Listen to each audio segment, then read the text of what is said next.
أعوذ بالله من الشيطان الرجيم. بسم الله الرحمن الرحيم. قد كان لكم آية في فئتين التقتا، فئة تقاتل في سبيل الله وأخرى كافرة يرونهم مثليهم رأي العين، والله يؤيد بنصره من يشاء، إن في ذلك لعبرة لأولي الأبصار. صدق اللہ العظیم. سورہ آل عمران کی آیت نمبر 13 زیر درس ہے. نجران کا عیسائی وفد حضرت صلی اللہ علیہ وسلم سے گفتگو جاری رکھے ہوئے تھا. اس دوران انہوں نے حضور انور صلی اللہ علیہ وسلم سے دھمکی آمیز لب و لہجہ اختیار کیا، تو جواب میں یہ آیات طیبات اتری. گزشتہ زیر درس آیت شریفہ بھی قُلْ لِلَّذِينَ كَفَرُوا سَتُغْلَبُونَ وَتُحْشَرُونَ إِلَى جَهَنَّمَ وَبِئْسَ الْمِہَادُ، اور آج تلاوت کی گئی آیت طیبہ بھی. ارشاد فرمایا گیا قَدْ كَانَ لَكُمْ آیَةٌ فِي فِئَتَيْنِ الْتَقَتَا. اے کافرو، پوری دنیا کے کافرو، ایمان سے محروم بد نصیبو، آنکھیں کھول کر دیکھو، آنکھیں کھول کر دیکھو. بدر کا میدان ہے، دو گروہ آپس میں ٹکراتے ہیں. ایک گروہ ایمان والوں کا 313 ٹوٹل تعداد ہے. سارے جنگجو لڑنے والے نہیں، بوڑھے اور بچے بھی ہیں. اکثریت پیدل ہیں، بھوکے ہیں، ہتھیار لڑنے کے لیے پاس نہیں ہے. اور دوسرا لشکر کافروں کا ابو جہل قیادت کر رہا ہے.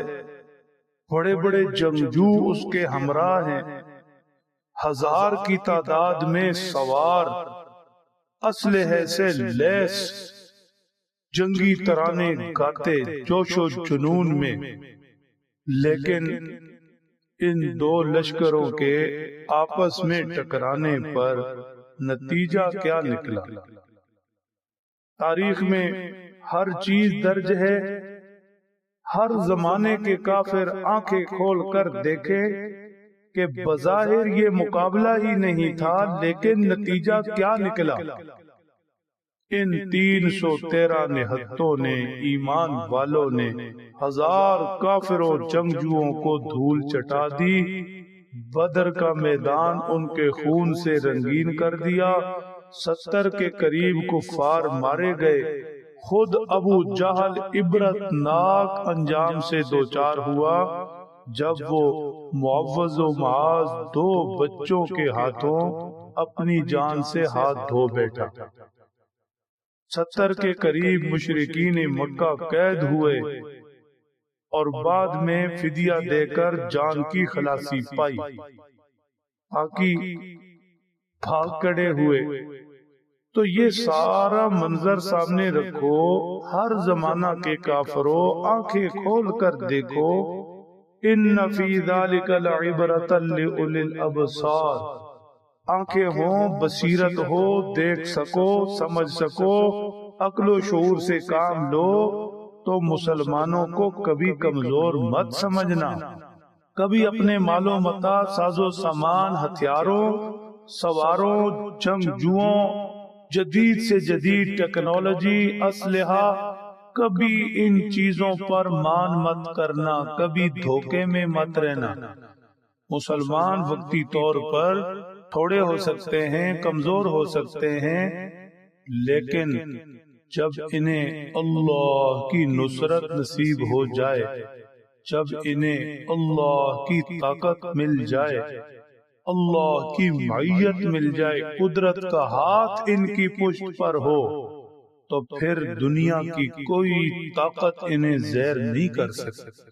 بدر میں بھی ایسے ہوا، اور تاریخ کے سینے پر بہت سے نقوش ایسے ملیں گے، بہت سے مارکے ایسے ملیں گے کہ اللہ نے کمزور ایمان والوں کو اپنی طاقت بخشی اور انہوں نے دنیا کی طاقتوں کو شکست دی۔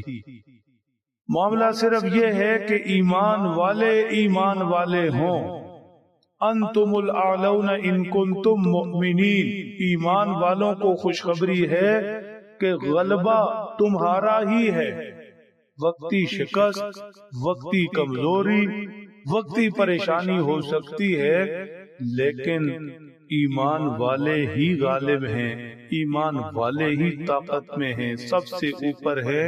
اگر ایمان والے ہیں، اگر ایمان والے ہیں، ایمان والے کی ساری امیدیں اللہ سے جو سب طاقتوں کا مالک، کافروں کی ساری امیدیں ہتھیاروں سے، ہتھیار اللہ کی طاقت کے مقابلے میں کیا ہے؟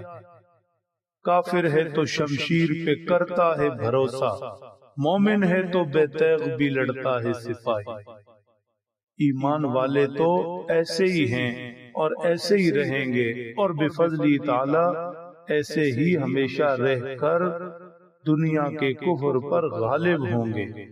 اللہ اہل ایمان کو جس زمانہ میں ہم جی رہے ہیں، فلسطین اور دوسرے معاذوں پر اگرچہ مومن پریشان حال ہیں، جد و جہد میں ہیں، لیکن اللہ کی ذات سے امید ہے کہ اللہ انہیں بھی اپنی نصرت سے نوازیں گے، اور پوری دنیا کے اہل ایمان ان کی نصرت کے لیے ان کے ساتھ شانہ بشانہ کھڑے ہوں گے۔